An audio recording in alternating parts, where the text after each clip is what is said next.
Bienvenido al canal. Aquí encontrarás historias suaves y música tranquila, creadas especialmente para ayudarte a dormir. Cada sonido está pensado para acompañarte a un descanso profundo, donde el cuerpo se relaja y la mente se apaga. Respira hondo, deja atrás el día, y deja que la calma te envuelva. Comenzamos. Capítulo 1. La semilla digital del horror. Slender Man no nació en las fábulas antiguas ni fue parte del folclore transmitido por generaciones. Fue creado deliberadamente el 10 de junio de 2009 por Eric Knudsen bajo el seudónimo Vector Surge, como parte de un concurso de edición de imágenes en el foro de internet Something Awful. El desafío era simple: tomar una fotografía ordinaria y convertirla en algo perturbador. Knudsen insertó una figura alta, delgada, sin rostro, con extremidades anormalmente largas y tentáculos que se extendían desde su espalda, vestido con un traje negro, en el fondo de dos imágenes de niños jugando. Acompañó las imágenes con textos breves que insinuaban desapariciones y tragedias inexplicables. Bastó con eso. La comunidad de Internet, ávida de mitologías modernas, lo adoptó de inmediato.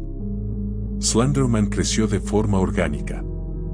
En sitios como Creepypasta Wiki y YouTube, aparecieron relatos y series como Marble Hornets, que presentaban al personaje como si fuera real.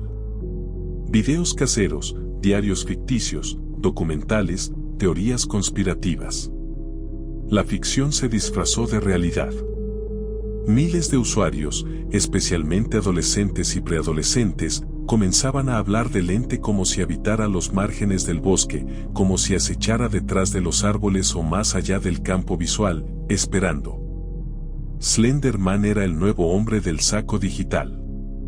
Sus características eran ambiguas, lo cual contribuía a su flexibilidad narrativa. Podía teletransportarse, provocar alucinaciones, manipular la mente, aparecer en sueños. Se decía que vivía en un lugar llamado la Mansión de Slender, en lo profundo del bosque. Se lo vinculaba con desapariciones de niños, y con una red de praxis, humanos que trabajaban para él, captando víctimas o cometiendo actos de violencia. En ese entorno crecieron Morgan Gazer y Enessa Wire, dos niñas de 12 años que vivían en Waukesha, un suburbio tranquilo de Wisconsin, Estados Unidos. Morgan, diagnosticada años más tarde con esquizofrenia de inicio temprano, mostraba desde pequeña una dificultad para conectar con otros niños, y una inclinación marcada hacia la fantasía. Anissa, por su parte, era más reciente en el círculo escolar y parecía hallarse en una búsqueda desesperada por pertenecer. Ambas compartían una fascinación profunda por el universo de Slender Man, al punto de consumir horas de videos y relatos sobre él, y de tener conversaciones extensas sobre su figura y sus reglas. En sus mentes infantiles, influenciadas por el aislamiento social y la ficción digital, Slender Man no era solo un personaje, era una entidad real, poderosa, que las vigilaba, que exigía obediencia. La lógica se distorsionó. Morgan, la más dominante entre las dos, comenzó a plantear la idea de convertirse en praxis. Según ellas, esto no solo las acercaría a Slender Man, sino que además protegería a sus familias. La condición para obtener su favor, sin embargo, era brutal: un sacrificio humano. Eligieron a Peyton Luckner, apodada Bella, mejor amiga de Morgan desde el jardín de infantes. Bella era amable, confiada y leal. Había tolerado las rarezas de Morgan y su creciente obsesión por el horror, pero con el tiempo empezó a distanciarse. A Morgan esto le dolía. La traición que planearían entonces no fue motivada por odio ni venganza, sino por un intento desesperado de validación ante una entidad inexistente. El crimen comenzó a tomar forma con semanas de anticipación. Morgan y Anissa planearon apuñalar a Peyton durante una fiesta de pijamas. Pensaron hacerlo mientras dormía, para que fuera más fácil. No pudieron. Lo postergaron. Luego, en la mañana del 31 de mayo de 2014, fueron al Parque Davids Park, un bosque cercano a su casa. Después de jugar un rato, lograron llevar a Peyton a una zona apartada del bosque. Allí, Morgan le entregó a Anissa el cuchillo de cocina que habían traído de su casa. Anissa se lo devolvió, alegando que Morgan era la que se sentía más capaz. Morgan apuñaló a Peyton 19 veces. Algunas heridas perforaron órganos vitales, una de ellas rozó el corazón por milímetros, otra atravesó el hígado, una más perforó el diafragma.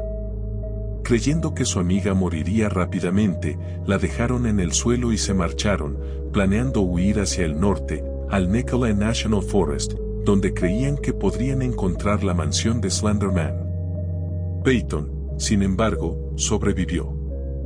Arrastrándose, sangrando, logró salir del bosque hasta un sendero donde un ciclista la encontró.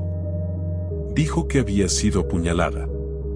La llevaron al hospital de inmediato. Milagrosamente, sobrevivió. Horas más tarde, Morgan y Anissa fueron encontradas caminando por la autopista. Llevaban el cuchillo en una mochila. En los interrogatorios, confesaron el crimen con frialdad infantil, pero con claridad.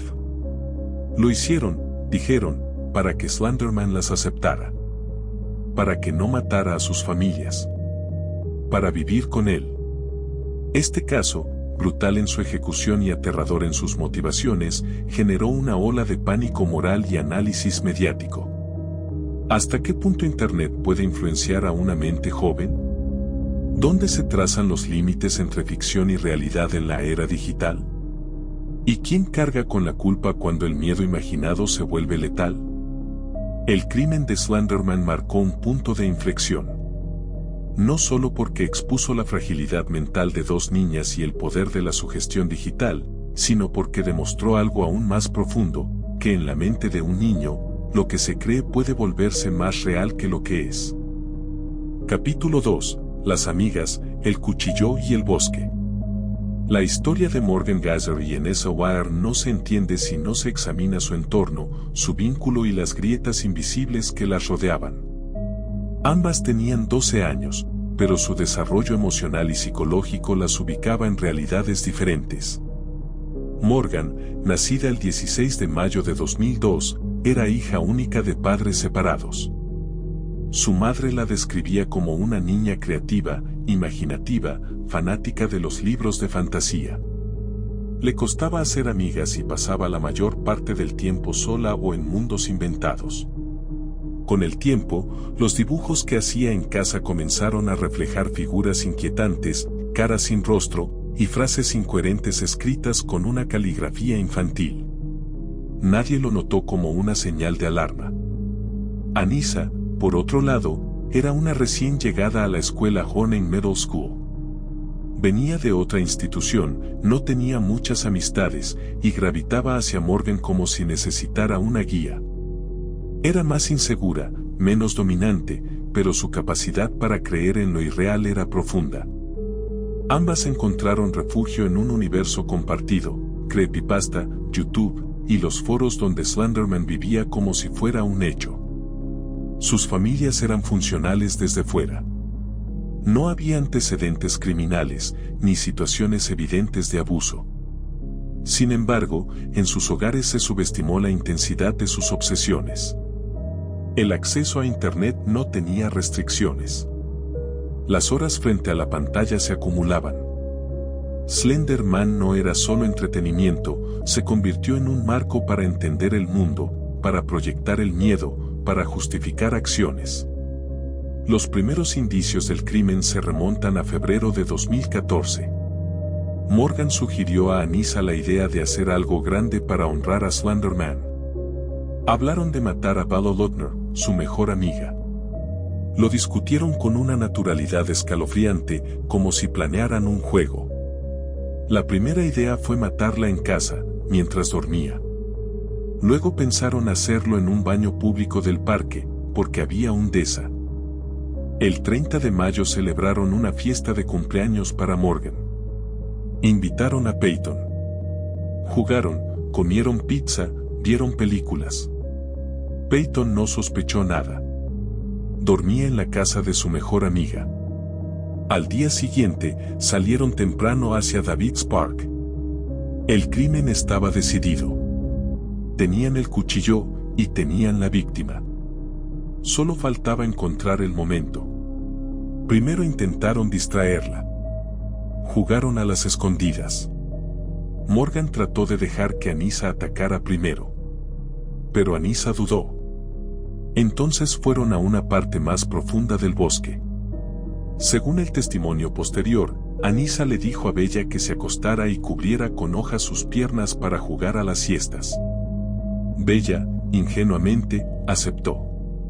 Fue entonces cuando Morgan se inclinó y le susurró al oído, «Lo siento». Y luego apuñaló. Los informes médicos indicaron que Bella recibió 19 heridas. 2 de ellas fueron potencialmente mortales. Una rozó la arteria principal del corazón. Otra le perforó el diafragma y se alojó cerca del hígado. Tras el ataque, las niñas le dijeron que se quedara quieta, que no se moviera, que irían a buscar ayuda. Pero no lo hicieron. La dejaron ahí, sola, entre árboles y tierra húmeda, creyendo que moriría. Morgan y Anissa caminaron durante horas.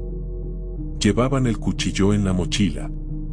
Pensaban llegar a la mansión de Slender, que según ellas estaba en el bosque Nicolette, a más de 300 kilómetros al norte. Nunca llegaron. Mientras tanto, Peyton se arrastraba fuera del bosque. Sangrando, adolorida, con los pulmones colapsados parcialmente. Un ciclista que pasaba la encontró. Llamó al 911. Fue llevada al hospital. Sobrevivió. El caso estalló en los medios. Las autoridades no podían creer que 2 niñas tan jóvenes hubieran cometido un crimen tan calculado. En los interrogatorios, la frialdad de las declaraciones era desconcertante. Morgan hablaba de Slenderman como si fuera real. Anissa lloraba, pero reafirmaba su creencia en que, de no haber actuado, Slender los habría matado a todas. Los expertos comenzaron a intervenir. Psicólogos forenses, criminólogos, especialistas en infancia digital. Se reveló que Morgan padecía alucinaciones desde los 3 años. Veía personajes imaginarios, escuchaba voces. Uno de sus doctores diría después que ella creía que tenía poderes, porque podía ver cosas que los demás no. Fue diagnosticada con esquizofrenia paranoide de inicio precoz, un trastorno extremadamente raro a esa edad. Anissa no presentaba trastornos mentales severos, pero sugiere la literatura forense que su necesidad de pertenecer la llevó a aceptar la fantasía como real. Ella misma lo diría, tenía miedo de perder a mi única amiga. El crimen dejó a la comunidad de Waukesha en shock. ¿Cómo habían fallado los adultos? ¿Dónde estaban los límites del entretenimiento digital? ¿Cuánto tiempo puede una mentira crecer antes de transformarse en un acto irreversible? Ese día, en un bosque suburbano, la ficción se volvió carne. Y la realidad, una pesadilla. Capítulo 3. El eco de un cuchillo y las grietas de la infancia. Las horas posteriores al crimen fueron tan surrealistas como el hecho mismo. Mientras Peyton Lotner era sometida a cirugía de emergencia en el Hospital Infantil de Waukesha, las autoridades locales iniciaban la búsqueda de las agresoras. La policía ya contaba con sus nombres gracias al testimonio de la víctima, quien, aún consciente, había logrado decir quiénes la habían atacado. Su fortaleza fue impresionante, a pesar de haber perdido cerca del 30% de su volumen sanguíneo, nunca perdió el conocimiento por completo. Morgan Heiser y Enessa Ware fueron encontradas poco después, caminando cerca de la Interestatal 94, sin rumbo, pero convencidas de que iban en camino hacia la mansión de Slenderman. Llevaban consigo una mochila con algunos bocadillos, una botella de agua y el cuchillo de cocina de 13 centímetros con el que Morgan había apuñalado a Peyton. Al ser interceptadas por la policía, no ofrecieron resistencia. Durante los interrogatorios, ambos oficiales encargados, uno con Anissa, otro con Morgan, se enfrentaron a un rompecabezas psicológico. Las niñas hablaban con naturalidad de su plan, de Slender Man, y de lo que habían hecho como si fuera parte de un rito necesario. Anissa parecía más emocional, contenía lágrimas y mostraba remordimiento. Morgan, en cambio, se comportaba de manera extrañamente calmada. Describía con detalle la mecánica del ataque, cómo se sentía, cómo había sido difícil de hacer, pero no mostraba arrepentimiento. Cuando le preguntaron por qué lo habían hecho, respondió con una frase inquietante: era necesario. Slender Man lo requería. Más allá del horror que generaba el contenido de sus declaraciones, lo que alarmó profundamente a los investigadores y luego a los expertos fue la convicción con la que hablaban. Las niñas no estaban fingiendo. En sus mentes, el mito de Slender Man no era un juego, ni un cuento de terror. Era una entidad tangible, poderosa, vigilante. Tenían miedo de lo que pudiera hacer si no cumplían con su voluntad. Según los análisis posteriores, esa creencia no surgió de la maldad, sino del aislamiento, de la imaginación desbordada y, en el caso de Morgan, de una enfermedad mental grave no diagnosticada. Morgan afirmó que veía a Slender Man desde pequeña, que hablaba con él, que también se le aparecían otros personajes, como Severus Snape de Harry Potter y la señorita Arácnida, una figura que ella misma había inventado. Sufría alucinaciones auditivas y visuales. Sus padres confesaron que sabían que Morgan tenía un mundo interior muy activo, pero no imaginaron que fuera patológico. Había mostrado comportamientos extraños, pero los atribuyeron a una imaginación viva. Nunca fue evaluada clínicamente antes del crimen. Anissa, en cambio, no padecía alucinaciones. Su motivación era diferente, ella creía en Slender Man porque Morgan lo creía. Era su forma de permanecer a su lado, de no perder su amistad. En palabras de los psicólogos, fue una víctima de inducción delirante, una condición en la que una persona adopta las creencias delirantes de otra con tal de mantener un vínculo emocional. Para ella, desobedecer el plan era arriesgarse a la soledad, al rechazo y a un supuesto castigo sobrenatural. El caso fue asignado al fiscal Brad Schemmel, quien, debido a la gravedad del crimen, decidió juzgar a ambas niñas como adultas, de acuerdo a la legislación de Wisconsin. Aunque tenían 12 años, enfrentaban cargos de intento de homicidio en primer grado, con penas que podían superar los 60 años de prisión. La decisión fue controversial, pero se argumentó que el acto no había sido impulsivo, sino planeado, deliberado, y con una intención homicida clara. El sistema judicial se enfrentaba a un dilema: ¿cómo juzgar a dos niñas que no comprendían la realidad de sus acciones? ¿Cómo trazar la línea entre enfermedad mental, fantasía y responsabilidad penal? El proceso sería largo y obligaría a la sociedad a mirar más allá del crimen en sí, hacia las condiciones que lo hicieron posible. Mientras tanto, Peyton se recuperaba. Su proceso fue doloroso, pero milagroso. Pudo caminar nuevamente tras varias semanas. Requirió asistencia psicológica intensa. Su familia decidió no exponerla públicamente durante el proceso y protegerla del ruido mediático. Su historia comenzaba a circular como la de una sobreviviente, una niña que, pese al dolor, se había negado a morir. El crimen de Slender Man ya no era solo una historia de horror infantil. Era una señal de advertencia para padres, educadores, profesionales de la salud y plataformas digitales. Una leyenda nacida en un foro había terminado con una niña al borde de la muerte y otras dos camino a pasar su adolescencia, y tal vez su vida, en instituciones psiquiátricas o penitenciarias. La ficción, esa noche, dejó cicatrices reales. Capítulo 4. El juicio imposible. El proceso judicial que se abrió tras el intento de asesinato en Waukesha se convirtió en uno de los casos más inusuales y complejos en la historia reciente del sistema legal de Estados Unidos. No por falta de pruebas, ni por una duda razonable sobre quién lo cometió.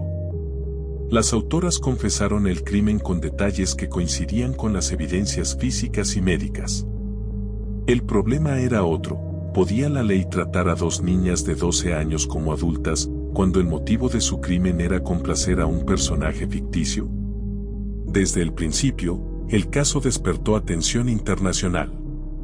Las imágenes de Morgan Gasser y Enessa Wire esposadas, con uniforme carcelario, sentadas en un tribunal para adultos, fueron difíciles de procesar para el público. Sus rostros redondos, sus cuerpos aún pequeños, contrastaban con el entorno de juzgados fríos y reglas rígidas. A pesar de ello, el fiscal del distrito argumentó que la ley del estado de Wisconsin obligaba a tratar como adultos a menores de edad mayores de 10 años en casos de intento de homicidio. Era un mandato legal, no una elección. Los abogados defensores intentaron, desde el inicio, que el caso se trasladara al sistema de justicia juvenil. Argumentaban que juzgarlas como adultas violaba los derechos constitucionales de las menores y que no comprendían la gravedad de sus actos debido a su inmadurez emocional, su entorno psicológico y, en el caso de Morgan, un trastorno mental severo. Durante las audiencias, se revelaron detalles escalofriantes de las semanas previas al ataque. Morgan había investigado en Internet cómo matar a alguien rápidamente, qué arterias cortar, cómo asegurarse de que la víctima no sobreviviera. También había llevado dibujos y anotaciones a la escuela, muchos de ellos mostrando a Slenderman con frases como "He watches", "Él observa", y "We must obey", debemos obedecer. Anissa, por su parte, tenía acceso constante a páginas de creepypastas y compartía con Morgan la idea de convertirse en praxis. Sin embargo, ninguna mostraba conciencia plena de la consecuencia real de sus actos. Fue durante este proceso que la salud mental de Morgan se volvió el eje central del caso. Un panel de psiquiatras concluyó que sufría de esquizofrenia paranoide de inicio temprano. Las alucinaciones que experimentaba eran intensas y constantes. Según su propio testimonio, veía a Slenderman, hablaba con él, y también con otros personajes ficticios. Estas visiones habían comenzado años antes del ataque, pero sus padres lo habían atribuido a la imaginación típica de una niña. Morgan no solo creía en Slenderman. También estaba convencida de que sus pensamientos eran escuchados por él, que sus decisiones podían desencadenar una tragedia, que la desobediencia era sinónimo de muerte para sus seres queridos. Vivía en un estado de miedo constante, alimentado por su entorno digital y no contenido por un tratamiento clínico adecuado. Para los psiquiatras, estaba completamente desconectada de la realidad al momento del ataque. Anissa, en cambio, no presentaba trastornos psicóticos, pero los psicólogos forenses coincidieron en que sufría de un trastorno compartido delirante. Fue influenciada por Morgan, se sumergió en su mundo de paranoia y aceptó como reales creencias que normalmente habría rechazado. Lo hizo por miedo, pero también por dependencia emocional. El juicio se prolongó durante años debido a estas complejidades. En 2017, 3 años después del ataque, se alcanzaron resoluciones separadas. Morgan Heiser se declaró culpable de intento de homicidio en primer grado, pero fue encontrada legalmente no responsable por razón de enfermedad mental. Fue sentenciada a un mínimo de 40 años en un hospital psiquiátrico de máxima seguridad. Podía ser evaluada periódicamente, pero su libertad dependería de su recuperación, no del tiempo. Anissa Wire también se declaró culpable, aunque bajo una figura legal diferente, intento de homicidio en segundo grado. Su sentencia fue de 25 años en una institución de salud mental, con posibilidad de libertad supervisada si los psiquiatras así lo consideraban. En 2021, tras cumplir 7 años de internación, se le otorgó la libertad condicional bajo vigilancia estricta, aunque su historial quedará registrado de por vida. Durante el proceso, los medios oscilaron entre el morbo y la reflexión. Muchos criticaron al sistema legal por haber tratado el caso con criterios adultos desde el principio. Otros defendieron la severidad de la justicia ante un crimen tan brutal. Pero en medio del debate público, emergió una pregunta más profunda: ¿quién era el verdadero responsable? Internet no tiene guardianes. El contenido que consumieron estas niñas estaba disponible, sin filtro ni contexto, a cualquier hora, desde cualquier dispositivo. La salud mental infantil sigue siendo una de las áreas más desatendidas del sistema médico. Los padres, aunque presentes, no vieron venir el abismo. Y el mito de Slender Man, nacido como una broma en un foro, se volvió símbolo de una generación sin brújula entre la realidad y la ficción. En el tribunal, entre declaraciones, diagnósticos, pruebas y argumentos, lo que se escuchaba no era solo el eco de un crimen. Era el sonido de una infancia fracturada por la soledad, por la fantasía y por un miedo tan intenso que resultó más fuerte que la razón. Capítulo 5. Ecos en la red, cicatrices en la carne. El caso Slender Man no se detuvo en los tribunales ni terminó con las sentencias dictadas a Morgan Gazzer y Enessa Wire. Sus ondas de impacto se extendieron más allá de Waukesha, más allá de los periódicos locales o las transmisiones nacionales. Alcanzaron un plano más profundo, donde Internet, la salud mental, la infancia y la ficción se entrelazan peligrosamente. En el centro del huracán estaba una víctima que sobrevivió al mito convertido en cuchillo, Peyton Lotner. Tras el ataque, Peyton pasó semanas en el hospital. Las heridas físicas tardaron en sanar. Algunas cortaron músculo, otras rozaron arterias. La cuchillada que rozó el corazón por menos de 1 milímetro fue la más crítica. No se sometió a cirugía a corazón abierto solo por la ubicación precisa de la hoja. El filo no llegó a perforar la membrana cardíaca. Fue un milagro anatómico. Pero las heridas invisibles fueron más profundas. Peyton tuvo que abandonar la escuela, cortar el contacto con todos sus antiguos compañeros y comenzar una terapia psicológica intensiva. Sufría pesadillas, ansiedad aguda, miedo a la oscuridad y a los sonidos repentinos. A menudo, imaginaba que Morgan, su mejor amiga de la infancia, la misma que la había apuñalado, la observaba desde los rincones. Por años, no pronunció su nombre. En las sesiones de terapia, se refería a ella como ella. Su confianza en el mundo, en las amistades, en lo previsible de la vida diaria, se había fracturado. Mientras tanto, los medios digitales comenzaban a revisar su rol. La figura de Slender Man fue retirada de múltiples sitios. Algunas plataformas de creepypastas borraron o desindexaron relatos relacionados. YouTube eliminó varios videos de series que lo presentaban como real. Incluso HBO produjo un documental titulado Beware the Slender Man en 2016 que analizaba el caso desde una óptica crítica, como la falta de control sobre el contenido online, sumada a problemas de salud mental no diagnosticados, habían sido ingredientes letales.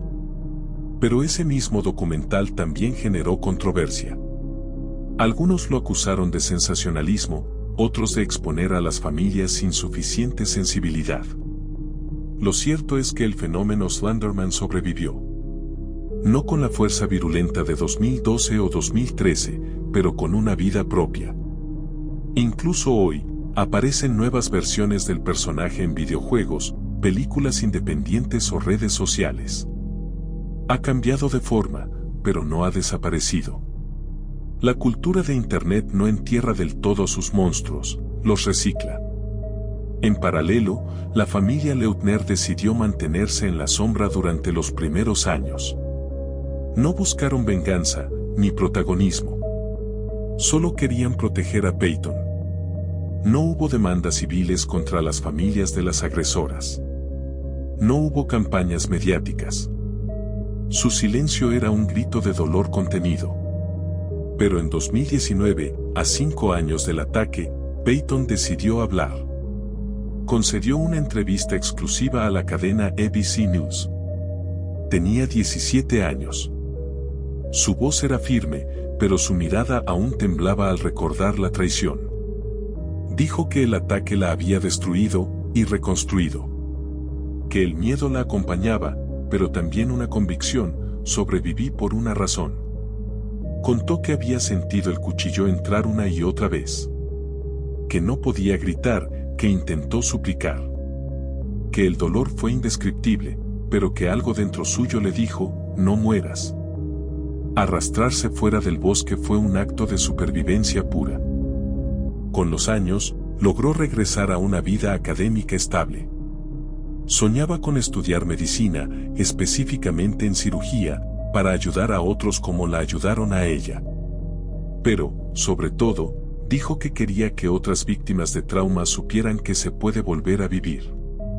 Que incluso en la oscuridad más absoluta, hay salida. El juicio público hacia Morgan y Anissa persistía. Algunos exigían condenas más duras. Otros pedían comprensión y tratamiento. Las cartas al juzgado eran numerosas, de ciudadanos comunes de todo el país, divididos entre la indignación y la compasión. Pero todos, de una u otra forma, hablaban de miedo. Miedo a lo que los niños pueden creer. Miedo a no detectar las señales. Miedo a lo que puede esconderse tras una pantalla. Y ahí estaba el corazón del asunto. El crimen de Slender Man no fue solo una aberración. Fue el síntoma de una enfermedad social más profunda, la falta de acompañamiento emocional en la infancia, la negligencia con la salud mental precoz, la ignorancia sobre el poder de la ficción compartida en masa. Morgan no era un monstruo. Anissa no era una psicópata. Ambas eran niñas perdidas, en un mundo que confundía lo real con lo viral, lo simbólico con lo sagrado.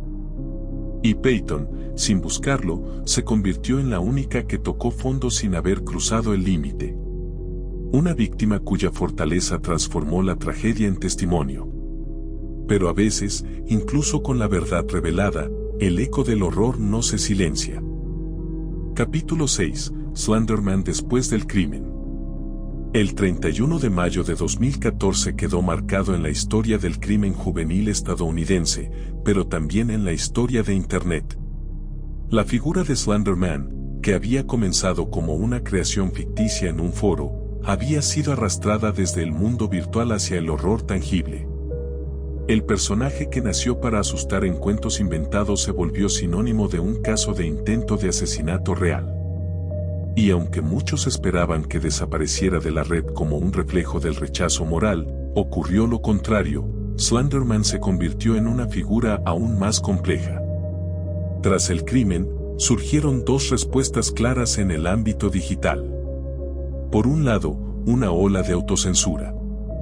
Diversos sitios que alojaban relatos de creepypastas eliminaron historias relacionadas con el personaje o colocaron advertencias explícitas. La Creepypasta Wiki, uno de los sitios más influyentes en la popularización del mito, publicó un comunicado oficial en el que condenaba el crimen y recordaba que todas las historias allí alojadas eran ficción. Algunas comunidades se vieron obligadas a moderar su contenido más severamente y aparecieron por primera vez foros que discutían los límites del horror narrado en Internet. Por otro lado, también hubo una respuesta inversa, un intento de rescate del personaje como ícono cultural. Creadores de videojuegos, escritores, directores de cine y artistas defendieron a Slender Man como un símbolo de terror moderno, comparándolo con figuras como Freddy Krueger o Jason Voorhees, que también nacieron en contextos ficticios violentos pero no motivaron crímenes reales. Esta tensión entre la censura y la reapropiación marcó el rumbo de los años posteriores. En 2018, Sony Pictures lanzó Slender Man, una película de terror basada en el mito. La recepción fue negativa. Críticos y audiencias señalaron la falta de sensibilidad por parte del estudio al lanzar una película comercial apenas 4 años después del ataque de Waukesha. Incluso familiares de Peyton Lutner se pronunciaron en contra del estreno, considerándolo una forma de revictimización. Algunas salas de cine en Wisconsin optaron por no proyectarla. El caso también provocó una serie de debates más profundos. ¿Tiene la ficción límites? ¿Puede una historia ficticia ser culpable si alguien decide tomarla como real?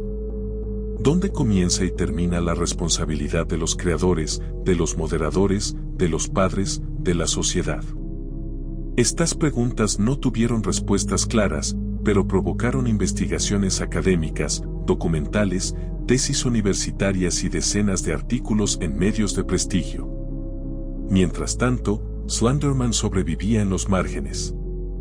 Ya no como un fenómeno viral masivo, sino como un símbolo más oscuro y polémico. El personaje pasó de representar miedo a lo desconocido, a representar miedo a lo que es posible cuando la imaginación queda sin contención. El verdadero terror no estaba en su figura alargada y sin rostro, sino en lo que inspiró en dos niñas que confundieron la leyenda con la realidad. En las aulas escolares de Waukesha, el tema fue silenciado durante años. Los docentes recibieron instrucciones de no discutir el caso. Las familias del barrio, aún hoy, prefieren evitar hablar del bosque, del parque David's Park, del cuchillo. Hay un silencio comunitario que cubre todo lo ocurrido. Algunos vecinos se mudaron. Otros mantienen el recuerdo en privado. Lo cierto es que esa zona de Wisconsin ya no volvió a ser la misma. La historia también dejó una cicatriz en el ámbito judicial. Organizaciones de salud mental, como la National Alliance on Mental Illness, utilizaron el caso como un ejemplo de por qué es fundamental el diagnóstico precoz y el tratamiento adecuado de los trastornos psicóticos en menores. Morgan Heiser había mostrado signos desde temprana edad, pero no fue evaluada a tiempo. Su caso terminó convirtiéndose en material de estudio en programas de psiquiatría infantil en varias universidades de Estados Unidos. También se revisó la forma en que los fiscales interpretan la edad penal.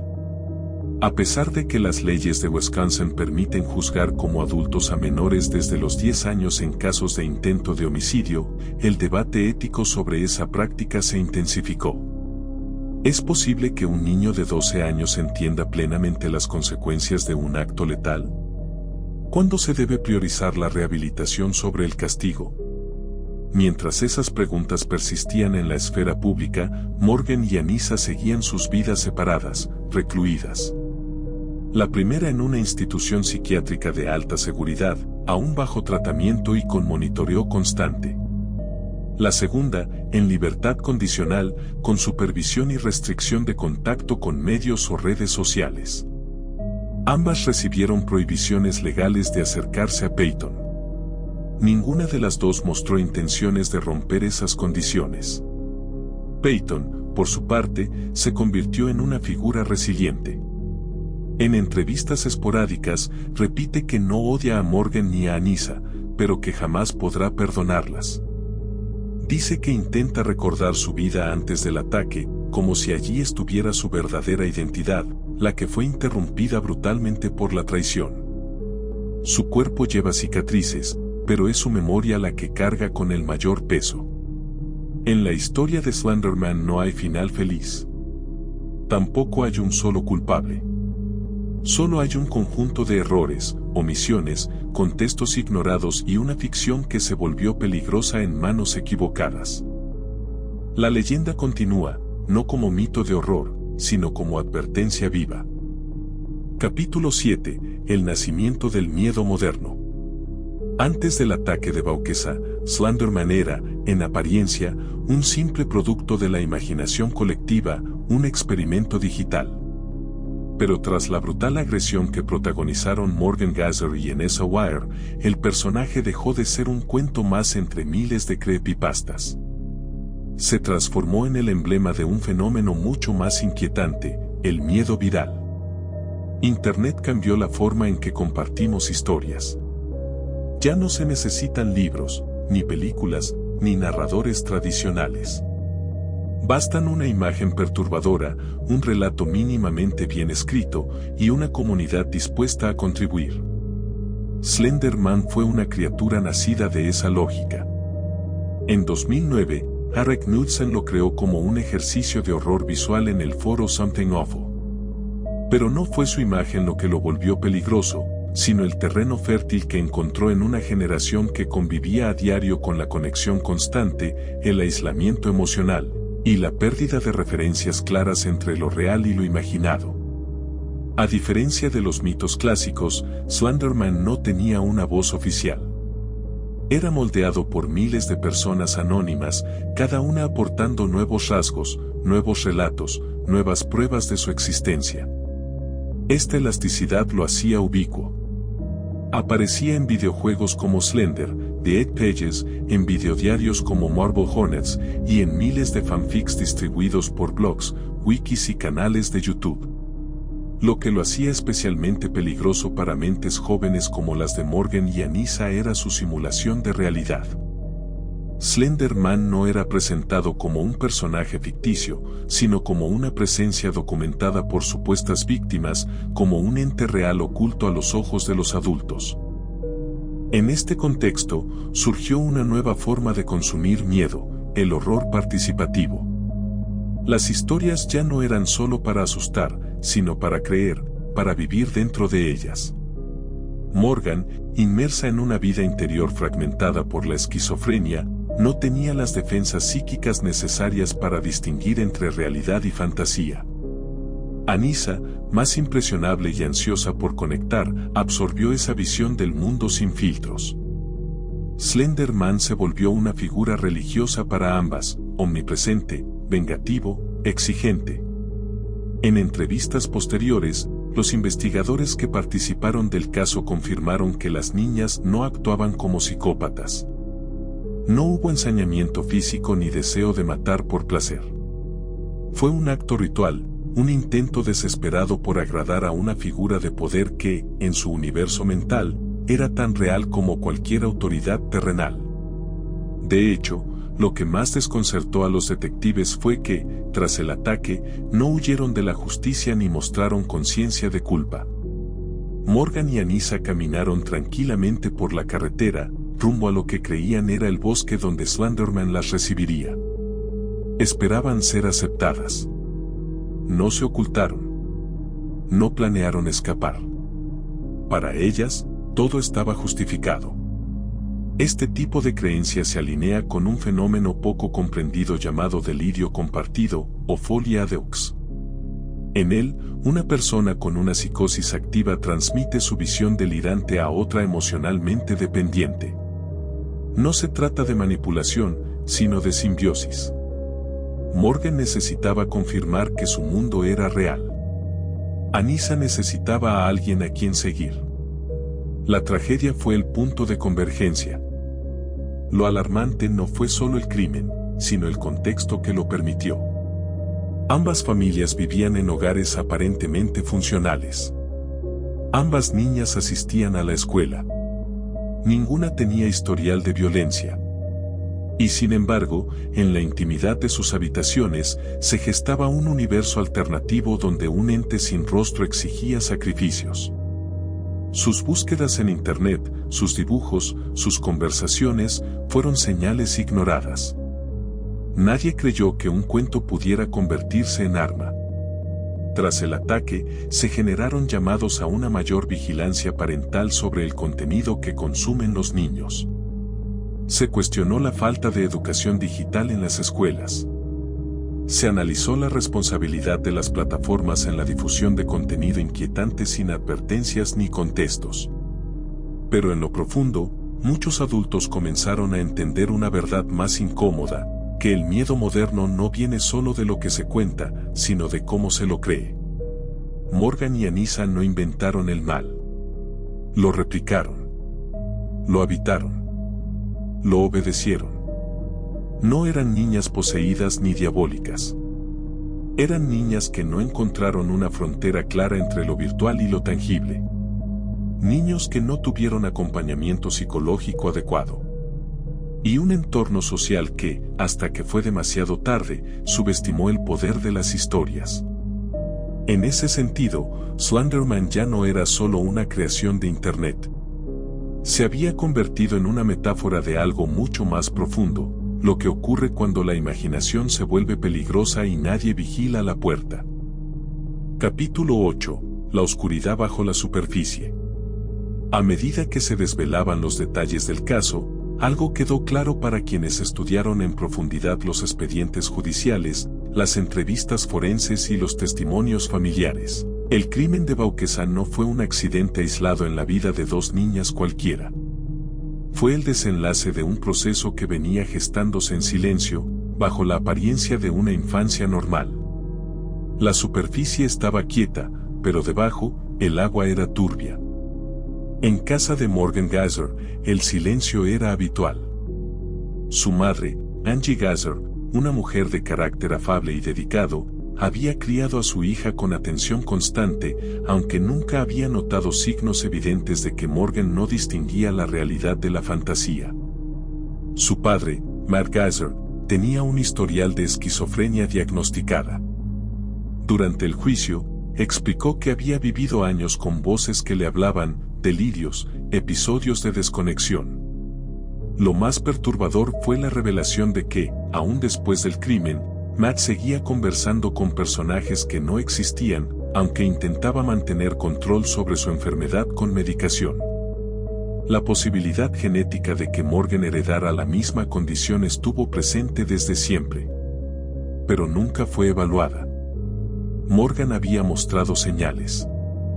Conversaciones con figuras imaginarias. Dibujos donde los personajes no tenían rostro. Sus cuadernos escolares estaban llenos de figuras altas, ojos tachados, frases como "He knows everything" o "Sacrifices the answer". Incluso llegó a decirle a su madre que le gustaría no tener un corazón para no sentir dolor. Pero en un mundo donde la creatividad infantil es celebrada, esas señales no se interpretaron como lo que eran, avisos de que algo no estaba bien. En casa de Anissa Wire, el ambiente era diferente. Su madre, Kirsty Wire, y su padre, William, estaban divorciados pero compartían la crianza. Anissa era una niña inteligente, aunque retraída. Sus compañeros de clase recordaban que solía hablar sola, que era sensible a las críticas, que lloraba con facilidad. Era una observadora silenciosa. Y en Morgan encontró una figura que parecía fuerte, decidida, segura. La admiraba. Y por eso, la siguió. En los interrogatorios, Anissa explicó que temía que si no ayudaba a Morgan, Slenderman mataría a su familia. Su tono era el de una niña asustada, no el de una criminal. En su declaración, hubo una frase que caló hondo en los agentes: "Pensé que, si no lo hacíamos, nos iba a matar a todos". No quería, pero no sabía cómo decir que no. Los expertos en conducta infantil subrayaron que Anissa no era una agresora por naturaleza, sino una víctima de dependencia emocional y miedo inducido. El mecanismo psicológico que la llevó a actuar se asemeja al de muchas víctimas de manipulación, renunciar a sus propios límites para agradar a una figura dominante. Lo inquietante fue que ninguna de las dos había sido víctima de abuso físico ni de negligencia grave. Sus historias no encajaban con los perfiles típicos de menores violentos. No provenían de contextos de extrema pobreza, ni tenían antecedentes penales. Eran niñas de clase media, con acceso a tecnología, escolarizadas, criadas con afecto. Y sin embargo, ejecutaron un crimen planificado. Este quiebre en la lógica social llevó a los investigadores a reconsiderar la idea de que solo los entornos disfuncionales producen monstruos. A veces, el entorno parece sano, pero hay una desatención invisible. Una incapacidad de leer lo emocional, de interpretar el silencio, de acompañar el mundo interno de un niño. El crimen de Vauquesa fue también una acusación contra la mirada adulta que solo ve lo evidente. Cuando los psicólogos analizaron los cuadernos, historiales de navegación y dibujos de Morgan, descubrieron un patrón constante de disociación. Era como si su realidad cotidiana, escuela, familia, cumpleaños, juegos, coexistiera con otra, paralela, más oscura, más poderosa. Slenderman no era solo un personaje de terror. Era, para ella, un sentido de pertenencia. En sus propias palabras, él me entendía.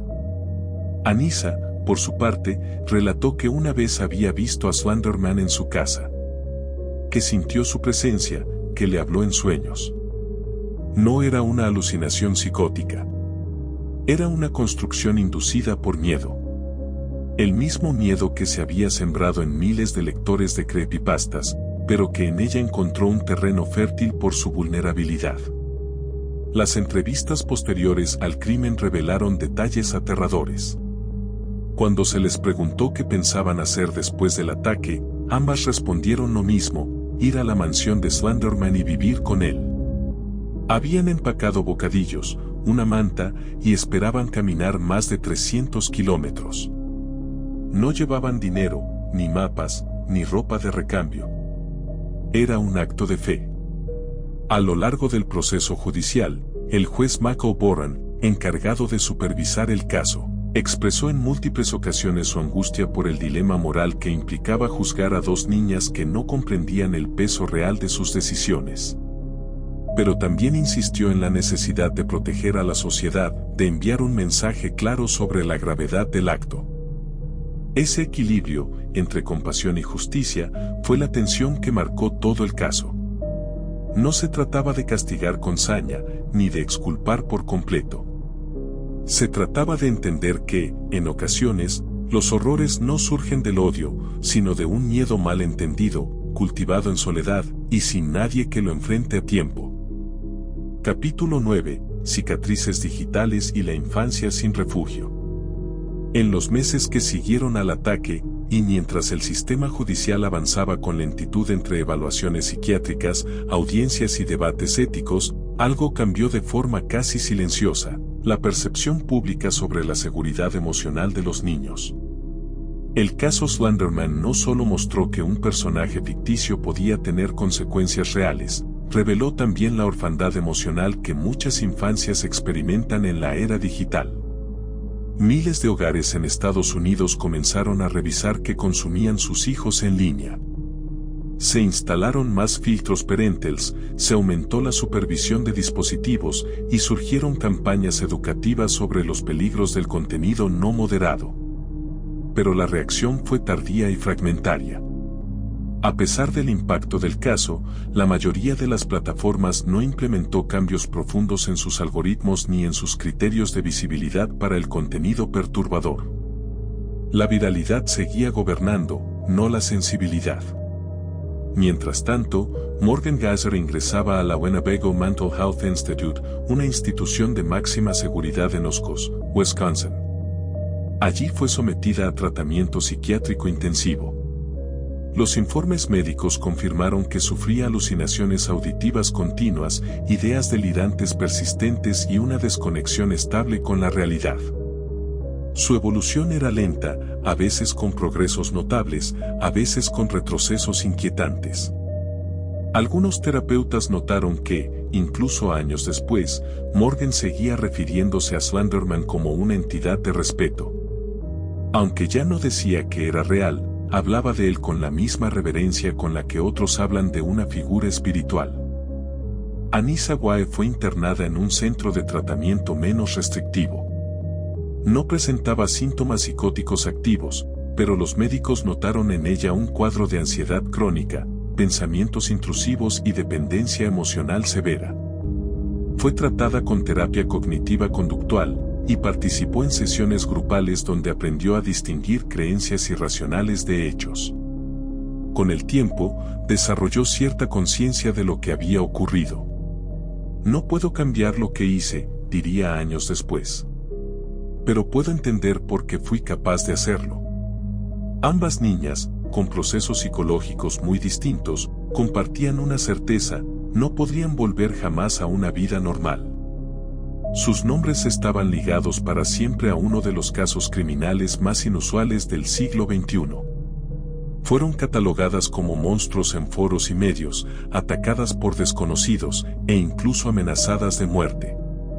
Algunos periodistas las definieron como el lado oscuro de la infancia conectada.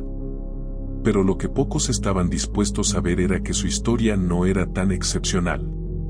Solo fue la que cruzó el límite.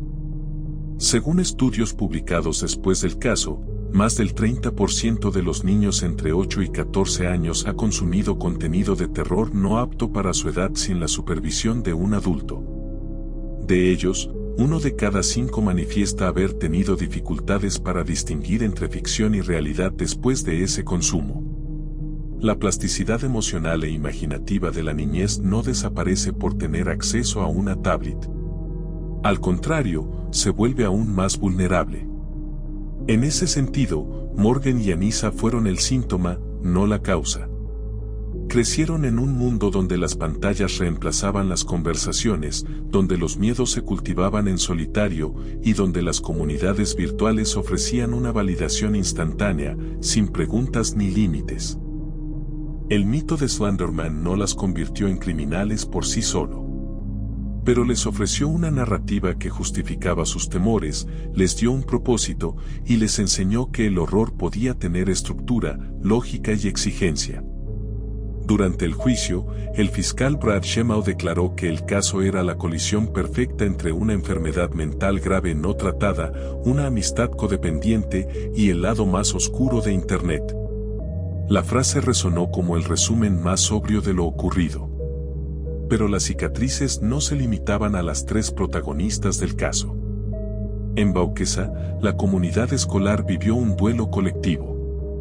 Algunos alumnos abandonaron la escuela por miedo. Otros dejaron de asistir al parque donde ocurrió el ataque. Los docentes fueron capacitados en detección de señales de alienación o trastornos emocionales. Hubo charlas para padres, nuevos protocolos y una idea generalizada de que algo se había roto en el corazón del barrio. Peyton Leutner, mientras tanto, retomaba su vida con pasos pequeños pero firmes. Volvió a la escuela bajo otro nombre, con apoyo terapéutico y un nuevo entorno. Aprendió defensa personal. Participó en sesiones con víctimas de trauma. Y un día, dijo que ya no tenía pesadillas todas las noches. A veces podía dormir sin sobresaltos. A veces, incluso, podía reír sin culpa. Sus palabras más impactantes llegaron en una carta que escribió para ser leída en la corte. Me apuñalaron 19 veces. Me abandonaron en el bosque. Pero no me mataron. No solo sigo viva, sino que sigo caminando. Y eso me pertenece. Eso no lo puede robar ni Slenderman, ni nadie.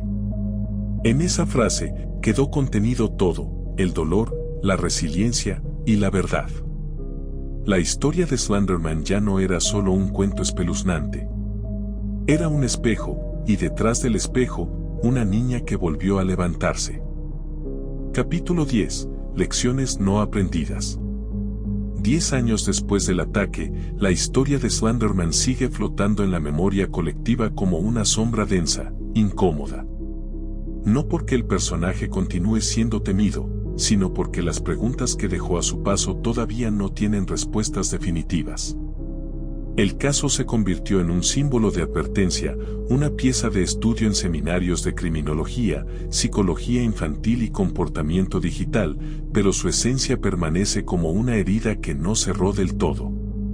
Morgan Heiser, internada desde 2017 en la institución psiquiátrica de Oscos, ha continuado recibiendo tratamiento por su esquizofrenia paranoide. En 2022, solicitó una revisión judicial para ser trasladada a una institución de menor seguridad o para obtener algún tipo de régimen de libertad supervisada. Los psiquiatras que la evalúan de forma periódica indican que ha mostrado avances, que es funcional en entornos controlados, pero que aún presenta síntomas residuales y creencias distorsionadas cuando está bajo estrés. En el informe presentado al tribunal, uno de los especialistas escribió: Morgan ha aprendido a controlar sus pensamientos, pero no siempre logra comprenderlos. El sistema judicial, tras considerar los informes médicos y el testimonio de los profesionales a cargo, denegó su solicitud. La resolución se apoyó en un principio claro: el riesgo para ella y para la comunidad seguía siendo alto. El tribunal dejó la puerta abierta a futuras revisiones, pero estableció que, por el momento, el confinamiento era necesario. Anissa Wai, por su parte, fue liberada en 2021 tras cumplir 7 años en una institución. Vive bajo un régimen de libertad condicional estricta, debe usar un GPS en el tobillo, no puede acceder a redes sociales, ni contactar a Morgan ni a Peyton. Su paradero se mantiene confidencial por razones de seguridad. Se le ha permitido continuar sus estudios a distancia, en un entorno privado. Desde su salida, no ha ofrecido entrevistas. Su abogado indicó que Anissa desea rehacer su vida en silencio, sin atención mediática y con el firme propósito de no volver a lastimar nunca más a nadie. La sociedad, sin embargo, parece haberse adaptado rápido al olvido. El caso de Slender Man, que generó pánico moral, titulares internacionales y debates académicos, fue sepultado por nuevas crisis, nuevos temores, nuevas modas digitales. Pero en la profundidad, muchas de las condiciones que hicieron posible esa tragedia siguen intactas. Internet sigue siendo un territorio vasto y desregulado. Las redes sociales, ahora con formatos aún más breves y virales, exponen a millones de niños a contenidos sin filtros.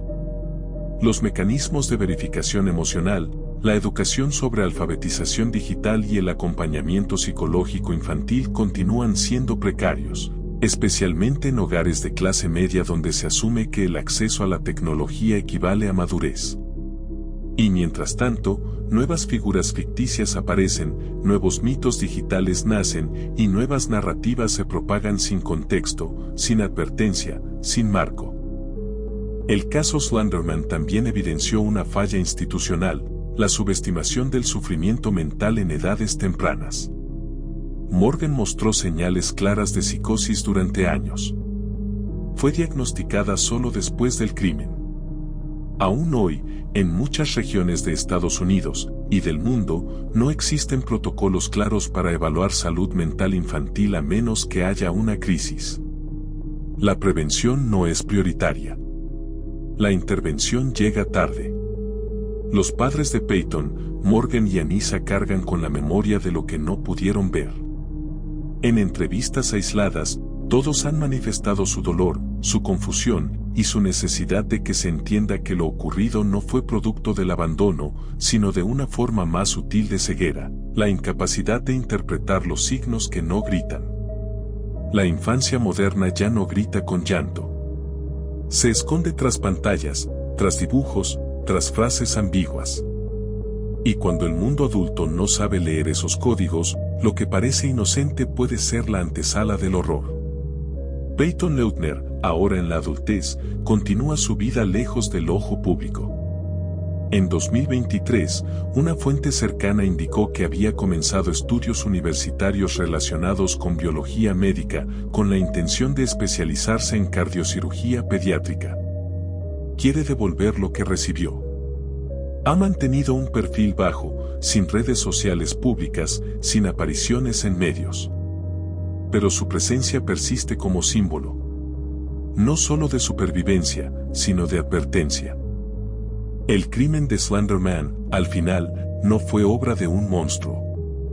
Fue la consecuencia acumulada de silencios, de descuidos, de ficciones sin contexto y miedos no atendidos.